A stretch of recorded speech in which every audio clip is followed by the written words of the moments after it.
Good morning children, welcome to my YouTube channel. बच्चों, आज हम सॉल्व करेंगे एक्सरसाइज 14.1 जो न्यू एनसीईआरटी की है, उसका क्वेश्चन नंबर 5। क्वेश्चन नंबर 5 में क्या बोला है हमें दिया है इफ़ प्रोबेबिलिटी ऑफ जो पॉसिबल इवेंट्स हैं हमारे पास, उनकी प्रोबेबिलिटी है 0.05, then what is the probability of not possible events. मतलब पीई पॉसिबल इवेंट्स की आपको प्रोबेबिलिटी गिवन है और नॉट पॉसिबल की आपको प्रोबेबिलिटी फाइंड आउट करना है। तो ये छोटा सा क्वेश्चन है बच्चों। आपको पता है कि पॉसिबल इवेंट्स और प्लस नॉट पॉसिबल इवेंट्स का जो सम होता है वो इक्वल्स टू 1 होता है।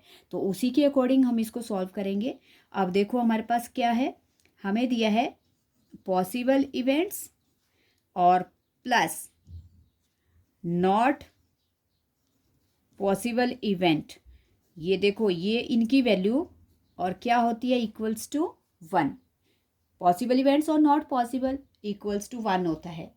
और अगर ये इक्वल्स टू 1 होता है तो अब हमें जो वैल्यू गिवन है, किसकी गिवन है, पॉसिबल इवेंट्स की, उसको आप यहाँ रिप्लेस कर लो और प्लस नॉट पॉसिबल जो आपको फाइंड आउट करने हैं उनकी वैल्यू निकल आएगी। तो नॉट पॉसिबल इवेंट्स की जो वैल्यू है वो कैसे निकलेगी, 1, और 0.05 राइट साइड में माइनस हो जाएगा। ओके, सो 1 में से 0.0 माइनस करेंगे। 1 होल नंबर है, उसके आगे डेसिमल लगाकर 0 क्योंकि हमें लाइक डेसिमल्स बनाना होता है। डेसिमल की वैल्यूज़ को जब माइनस करना पड़ता है तो इस तरह से करना पड़ता है। और बोरो किया 10, 5, यहाँ बचेगा 9, 9 का 9 और 0।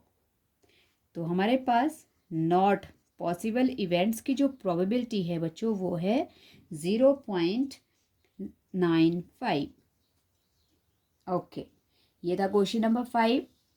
अब है आगे हमारे पास क्वेश्चन नंबर 6। ओके, क्वेश्चन 6 में क्या बोला है मैं आपको पढ़ के बता देती हूँ। ये इसमें बोला है a bag contains lemon flavoured candies only. एक बैग में सिर्फ लेमन फ्लेवर्ड की ही कैंडीज हैं। Malini takes out 1 candy without looking into the bag. और मालिनी बैग में हाथ डालती है, बिना देखे एक कैंडी बाहर निकालती है। What is the probability that she takes out. तो बताओ क्या प्रोबेबिलिटी होगी जो वो बाहर निकाल रही है। शी टेक्स आउट किसकी निकालनी है, पहली फर्स्ट प्रोबेबिलिटी हमें फाइंड आउट करनी है एन ऑरेंज फ्लेवर्ड कैंडी, और दूसरी निकालनी है लेमन फ्लेवर्ड कैंडी। तो बच्चों पहले वाले क्वेश्चन में देखो आप, क्योंकि बैग में बोला है बैग में सिर्फ लेमन फ्लेवर्ड कैंडी ही है और आपको प्रोबेबिलिटी किसकी बोली है, ऑरेंज फ्लेवर्ड की।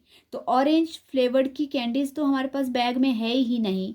तो इसका मतलब क्या हुआ कि इसकी जो प्रोबेबिलिटी है, जो number of candies orange flavoured candies है वो 0 है, तो उसकी प्रोबेबिलिटी भी 0 होगी। और लेमन फ्लेवर्ड कैंडीज हमें नंबर्स नहीं बताया है तो उसके लिए हम 1 लेंगे। ओके, तो इसमें हम लिखेंगे सबसे पहले फर्स्ट पार्ट में ही बच्चों ये डायरेक्ट निकलेगा। हमने निकालनी है प्रोबेबिलिटी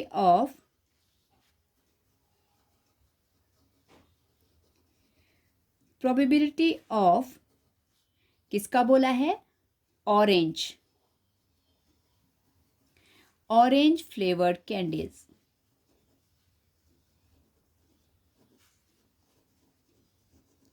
ओके, तो ऑरेंज फ्लेवर्ड कैंडी की प्रोबेबिलिटी क्या होगी बच्चों, क्योंकि number of orange flavoured candy हमारे पास सिर्फ 0 है तो उसकी प्रोबेबिलिटी क्या आ जाएगी, 0 और अपॉन, क्योंकि हमें बैग में सिर्फ लेमन फ्लेवर्ड कैंडीज बोला है, उनका नंबर्स नहीं दिया है तो उनको हम सपोज करेंगे 1। तो 0.1, तो इसकी प्रोबेबिलिटी 0। और सेकेंड पार्ट में क्या बोला है बच्चों, lemon flavoured candy. So, probability of a lemon flavored candy. तो लेमन फ्लेवर्ड कैंडी की प्रोबेबिलिटी क्या हो जाएगी बच्चों, उसकी प्रोबेबिलिटी हो जाएगी 1/1, मतलब 1, क्योंकि हमें नंबर्स पता नहीं होते हैं। जब किसी चीज़ के किसी वैल्यू के आपको डायरेक्ट प्रोबेबिलिटी फाइंड आउट करने को बोला होता है, जैसे इसमें सिर्फ बोला है कि बैग में लेमन फ्लेवर्ड कैंडी ही है और हमें ऑरेंज की भी बोला है प्रोबेबिलिटी, तो ऑरेंज हम कहाँ से लाएंगे जब उसमें सिर्फ लेमन की ही है। तो ऑरेंज की जो है वो 0 हो जाएगी और लेमन फ्लेवर्ड की उसके नंबर्स नहीं है तो हम उनको 1 लेकर सपोज करेंगे। ओके, अब आता है क्वेश्चन नंबर 7। क्वेश्चन नंबर 7 में क्या बोला है बच्चों? क्वेश्चन नंबर 7 में बोला है it is given that in a group of 3 students. क्या बोला है? 3 बच्चों का एक ग्रुप है। The probability of 2 students not having the same birthday is 0.992। तो क्या बोला है? 3 बच्चों का ग्रुप है, उनमें से 2 बच्चे ऐसे हैं जिनका सेम दिन जो है सेम डे बर्थडे नहीं आता है, उसकी प्रोबेबिलिटी है 0.992। Then what is the probability that the 2 students have the same birthday. तो हमें फाइंड आउट करने को बोला है, तो बताओ कि उन 2 बच्चों की बर्थडे की प्रोबेबिलिटी क्या होगी जिनका बर्थडे सेम डे आता है। तो इसके लिए सबसे पहले देखो हमारे पास कितने बच्चे हैं बच्चों। हमारे पास है 3 children.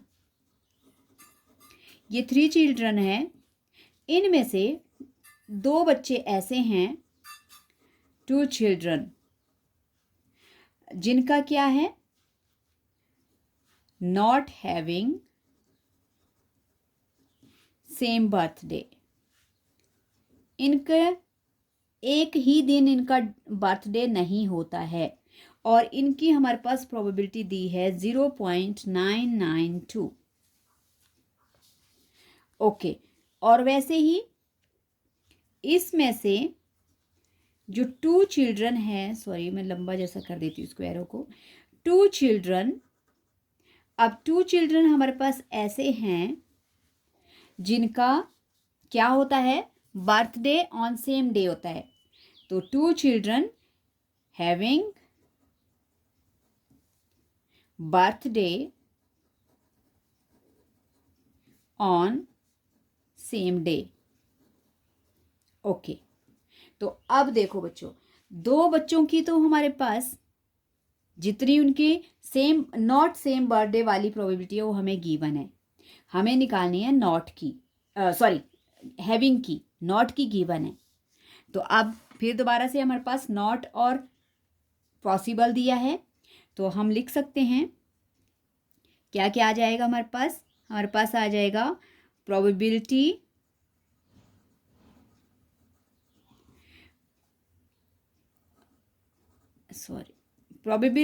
Of 2 children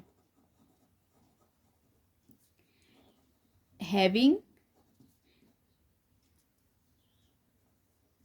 not having same birthday, जिनका सेम बर्थडे नहीं होता है, और वो है बच्चों हमारे पास 0.992। और दूसरी है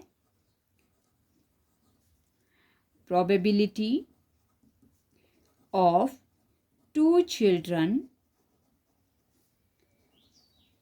हैविंग सेम बर्थडे। वो हमें क्या करनी है बच्चों? फाइंड आउट करनी है। ओके, तो इसके लिए देखो अब हमारे पास क्या क्या दिया है। नॉट का दिया है, हम इस तरह से लिख सकते हैं possible probability of not possible. Not possible event लिख सकते हो, इनको हम इस तरह से लिखते हैं नॉट ई करके, और प्लस पॉसिबल इवेंट्स जिनकी 2 बच्चों का जिनका सेम बर्थडे है, पॉसिबल इवेंट्स इक्वल्स टू, हमें पता है नॉट पॉसिबल और पॉसिबल का जो सम होता है वो 1 होता है। ओके, तो अब आपके पास नॉट वाले की प्रोबेबिलिटी कितनी है? 0.992 और प्लस पॉसिबल वाली हमें फाइंड आउट करनी है। ऐसे जो बच्चे जिनके बर्थडे सेम डे होने की जो पॉसिबिलिटी है वो हमें फाइंड आउट करनी है। तो PE possible events of having 2 children having same birthday equals to 1 minus 0.992। बस इनको भी माइनस करेंगे बच्चों और आंसर आ जाएगा। अब आपके पास डेसिमल के बाद तीन डिजिट हैं तो आपको 30 लगानी पड़ेगी 1 के आगे डेसिमल लगाकर, और माइनस करेंगे, बोरो करेंगे, यहाँ 10, यहाँ 9, फिर यहाँ से बोरो चली यहाँ और ये बना 10। 10 में से 2 8, 9 में से 9 0, 9 में से 9 0 एंड 0। तो बच्चों हमारे पास जो 2 बच्चे हैं, 2 चिल्ड्रन है जिनका बर्थडे सेम डे आता है, उनका प्रोबेबिलिटी है, उनके सेम बर्थडे होने की प्रोबेबिलिटी है 0.008। सो आई होप आपको ये समझ आ गया। ओके, तो प्रैक्टिस करना बच्चों और क्वेश्चन को ध्यान से पढ़ना है। ये वाला क्वेश्चन जो मैंने आपको यहाँ 2 चीज़ें ये समझाई है, ये सिर्फ हमें गिवन चीज़ें हैं।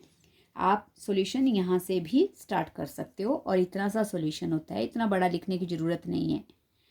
Okay, thank you so much for watching my channel and please like share and subscribe. Thank you.